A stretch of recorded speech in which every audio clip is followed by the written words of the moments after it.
Hello friends, welcome back to Sharma's Kitchen and Craft World. ഇന്ന് നമുക്ക് ഒരു ഇടിച്ചക്ക ഉണ്ടാക്കിയാലോ. അതിനു വേണ്ടി ഞാൻ ചക്ക എല്ലാം ക്ലീൻ ചെയ്ത് വേവിച്ചു വെച്ചിരിക്കുകയാണ് കുക്കറിൽ. ഒരു 2 ഷീറ്റ് കൊണ്ട് 2 വിസിലും കൊണ്ട് ശരിയാവും. മഞ്ഞളും ഉപ്പിട്ട് വേവിച്ചു വെച്ചിരിക്കുകയാണ്. പിന്നെ നമുക്ക് കുറച്ച് തേങ്ങ വേണം. അരപ്പിന് വേണ്ട സാധനങ്ങൾ തേങ്ങ, വെളുത്തുള്ളി, ചുവന്നുള്ളി, പച്ചമുളക് ഇത്രയും മതി. കുറച്ച് ജീരകം കൂടി വേണം. നമുക്കിനി ഇതെങ്ങനെയാണ് വെക്കുന്നതെന്ന് നോക്കാം. ഇടിച്ചക്കയ്ക്ക് വേണ്ടി ചക്കയെല്ലാം ചെറുതായിട്ട് അരിഞ്ഞു വെച്ചിട്ടുണ്ട്. ഇനി നമുക്ക് അരപ്പിനുള്ള സാധനം എടുക്കാം. അത് നമുക്ക് കുറച്ച് ചുവന്നുള്ളി, കുറച്ച് വെളുത്തുള്ളി, പച്ചമുളക് ഒരു 4 എണ്ണം. ആദ്യം നമുക്കൊന്ന് ജസ്റ്റ് ഒന്ന് കറക്കുക. അത് കഴിഞ്ഞിട്ട് തേങ്ങ ഇടാം. അതിനകത്തൊരു ജീരകം കൂടി ഇട്ടിട്ട് ജസ്റ്റ് നമുക്കൊന്ന് ചതച്ചെടുക്കാം. ഒത്തിരി അരഞ്ഞു പോകണ്ട. നമുക്ക് ഇടിച്ചക്ക മിക്സിയിലിട്ട് ചെയ്ത് കഴിഞ്ഞാൽ അതങ്ങ് അരഞ്ഞു പോവും. കൈ കൊണ്ട് തന്നെ നമുക്കിങ്ങനെ ചെറുതായിട്ടിങ്ങനെ പിച്ചി കീറി എടുക്കാം.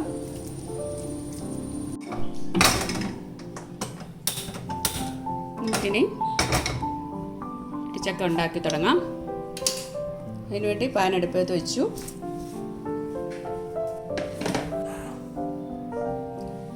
ചക്ക മഞ്ഞളിട്ടുകൊണ്ട് നമ്മളിനി മഞ്ഞൾ ഇടുന്നില്ല.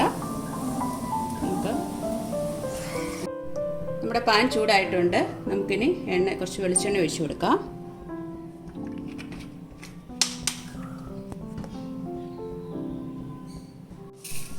നമുക്കിനി കുറച്ച് കടുക് ഇട്ട് കൊടുക്കാം. അതിൻ്റെ കൂടെ കുറച്ച് ഉഴുന്നുപരിപ്പ് കൂടി ഇട്ട് കൊടുക്കാം.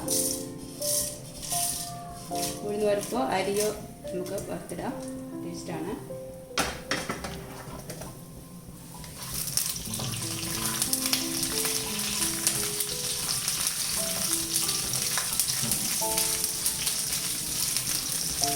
ഇനി കുറച്ച് കറിവേപ്പില, പച്ചമുളക് ഇട്ട് കൊടുക്കാം.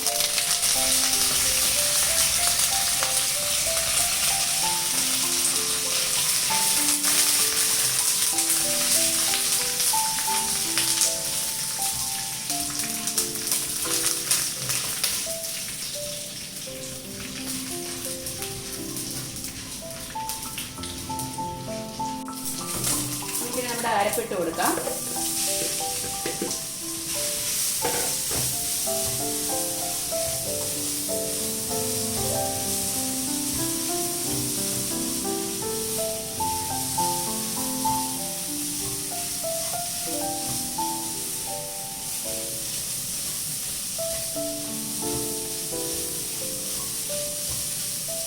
വേവിച്ച് വെച്ചിരിക്കുന്ന ചക്ക ഇട്ട് കൊടുക്കാൻ.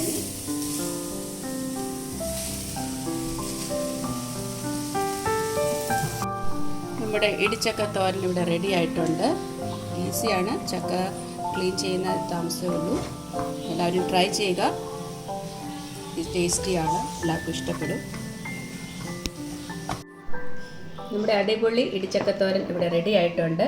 എല്ലാവരും ട്രൈ ചെയ്യണം. ഇപ്പോൾ ചക്കയുടെയൊക്കെ സീസണാണ്. എല്ലാവരും ട്രൈ ചെയ്യുക, സപ്പോർട്ട് ചെയ്യുക. എൻ്റെ വീഡിയോ ഇഷ്ടമായെങ്കിൽ ലൈക്ക് ചെയ്യാനും ഷെയർ ചെയ്യാനും സബ്സ്ക്രൈബ് ചെയ്യാനും മറക്കല്ലേ. Thank you.